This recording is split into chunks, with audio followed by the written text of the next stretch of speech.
दोस्तों नमस्कार। Colonel Ajay, CEO Ajay astro money group fast global astro finance digital channel से आपसे मुखातिब होता हूं।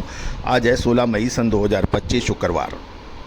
दोस्तों, भारत का सबसे अग्रणी और प्रथम चैनल जो cotton seed oil, cotton yarn और कॉटन सीड ऑयल केक पर आपको लगातार अपडेट और विश्लेषण देता है। दोस्तों, कॉटन सफ़ेद गोल्ड के रूप में जानी जाती है, सफ़ेद सोना और वाइट गोल्ड, और सदियों से भारत कपास का उत्पादन और निर्यात में एक अग्रणी देश माना जाता है। और दोस्तों, कपास पर जितना अपडेट आपको हमारे चैनल पे मिलता है वो आपको ग्लोबल लेवल पे किसी चैनल पे नहीं मिलेगा। साथ साथ अग्रिम कपास पर जो विशेष अपडेट हैं, क्योंकि तेज़ी आने के बाद तेज़ी और मंदी आने के बाद मंदी कहने से कोई फ़ायदा नहीं है। फ़ायदा तभी है जब आपको समय से पहले अपडेट मिल जाए। कॉटन के अंदर जब उच्चतम स्तर चल रहे थे उस वक्त हमने कहा था कि हम कुछ मुनाफा वसूली के करना उचित रहेगा। खबर ये निकल के आ रही है कि कॉटन वायदे एक महीने के निचले स्तर पर पहुंच गई है। इसमें कमज़ोर एक्सपोर्ट सेल्स और क्रूड की गिरावट से दबाव देखने को मिला। जानिए रिपोर्ट विस्तार से।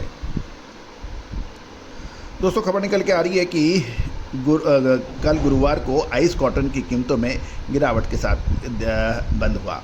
लगभग एक महीने के निचले स्तर तक गिरावट देखी गई। कमज़ोर एक्सपोर्ट शिपमेंट, अनुकूल मौसम और क्रूड ऑयल की नरमी के चलते बाज़ारों पर दबाव देखने को मिला। अंतर्राष्ट्रीय बाज़ारों में आइस कॉटन कॉन्ट्रैक्ट 0.05 सेंट की मामूली गिरावट के साथ 65.43 सेंट प्रति पाउंड पर बंद हुए, जो 16 अप्रैल के बाद सबसे निचला स्तर माना जा रहा है। दिन के दौरान भाव 64.95 सेंट प्रति पाउंड तक गिरे थे, लेकिन उसके बाद 65.43 सेंट प्रति पाउंड पर बंद हुए। अमेरिकन कॉटन की 2024-25 सीजन के लिए एक्सपोर्ट सेल्स पिछले हफ्ते के से 86% बढ़कर 1,22,200 रनिंग बिल्स रही, जिसमें वियतनाम और बांग्लादेश प्रमुख खरीदार के रूप में माने गए। लेकिन वास्तविक शिपमेंट में 17% की कमी थी और ये 3,29,200 रनिंग बिल रहा, जो मुख्यतः वियतनाम, पाकिस्तान और टर्की को गए। नए सीज़न 2025-26 के सेल्स के लिए 34,200 रनिंग बिल दर्ज हुई, जो कि इंडोनेशिया और एक दूसरा देश के लिए थी। दूसरी ओर वेस्ट टेक्सास सहित अमेरिका के प्रमुख उत्पादन क्षेत्रों में मौसम अनुकूल रहने से कॉटन की फसल की बेहतर संभावना बनी हुई है, जिससे कीमतों को सपोर्ट नहीं मिल रहा है। क्रूड ऑयल जून 2025 की वायदे में भी $1.53 की गिरावट के साथ $61.62 प्रति बैरल पर देखा गया। दूसरी ओर अमेरिका ईरान के बीच संभावित न्यूक्लियर समझौते के कारण क्रूड की कीमतों पर दबाव है और क्रूड में गिरावट के लिए पॉलिस्टर कि जो कॉटन का विकल्प के रूप में जाना जाता है कि उत्पादन की लागत कम होती है, जिससे कॉटन की डिमांड घटने की संभावना बढ़ जाती है। ये भी ध्यान देने वाली बात है कि हाल में ही अमेरिका और चीन के बीच टैरिफ विवाद चल रहा था, उसके कारण कॉटन की मार्केट में शुरुआती में जो पॉजिटिव सेंटिमेंट बना था वो अब कमज़ोर पड़ रहा है। भारत की आगामी खरीफ सीजन में किसान कॉटन के बजाय अधिक लाभ देने वाली दूसरी फसलों की ओर रुख कर सकते हैं। ये भी एक ध्यान देने वाली बात है, जिससे आने वाले समय में कॉटन की सप्लाई घटने की संभावना बढ़ सकती है।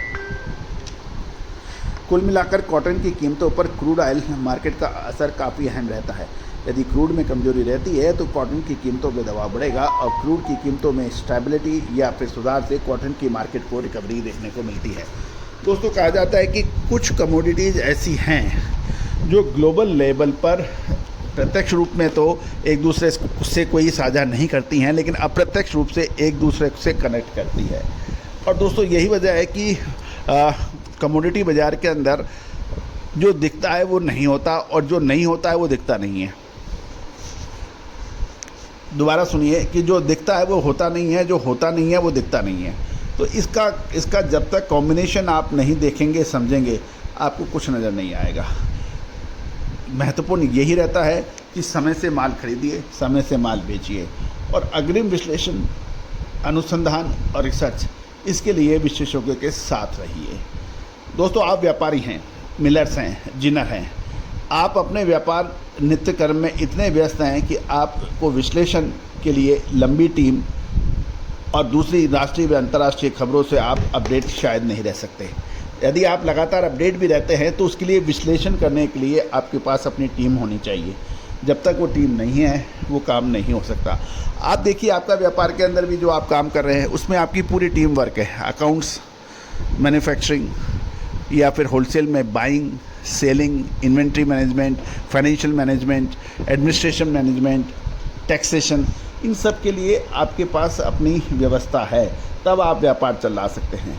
जिस प्रकार आप एक कार चला रहे हैं और स्टीयरिंग पे आप बैठे हैं और स्टीयरिंग के बगैर आप की गाड़ी आगे पीछे यह है, स्टीयरिंग आपके पास है लेकिन आपके पास ब्रेक नहीं है, आपके पास एक्सीलेटर नहीं है, आपके पास गियर बॉक्स नहीं है, तो क्या आपकी गाड़ी चल सकती है? जी नहीं। आपके पास सभी व्यवस्था होगी तभी आपकी गाड़ी चलेगी। आपका एक ऐसा गियर है वो गाड़ी को आगे आगे ले जाता है, रिवर्स कर ही नहीं सकता है, तो क्या आप गाड़ी हमेशा चला सकते हो? तो दोस्तों इन सभी के हर अंग का एक सुचारू रूप में होना वो आवश्यक होता है। उसी तरह से आपके बिज़नेस के लिए मेंटर, आपके बिज़नेस के लिए एनालिस्ट भी उतना ही आवश्यक है जितना आपके व्यापार के लिए कोई दूसरी। और ये होता है कि भारत में अभी भी बहुत से ऐसे बिजनेसेस हैं जो मेंटर, विश्लेषक या एनालिसिस्ट की मदद नहीं लेते हैं, और वही वजह होता है कि उन्होंने नुकसान खा जाते हैं और उसके बाद वो चेतते हैं। देखिए, यदि आपको ओलंपिक खेलना है तो कोच तो चाहिए ही, यदि आपको यूनिवर्सिटी में पढ़ना है तो आपको गुरु की आवश्यकता पड़ेगी। तो दोस्तों आज ही विशेष रिसर्च अनुसंधान के लिए आप संपर्क कर सकते हैं, नंबर स्क्रीन पे दिए हुए हैं। All the very best, good luck.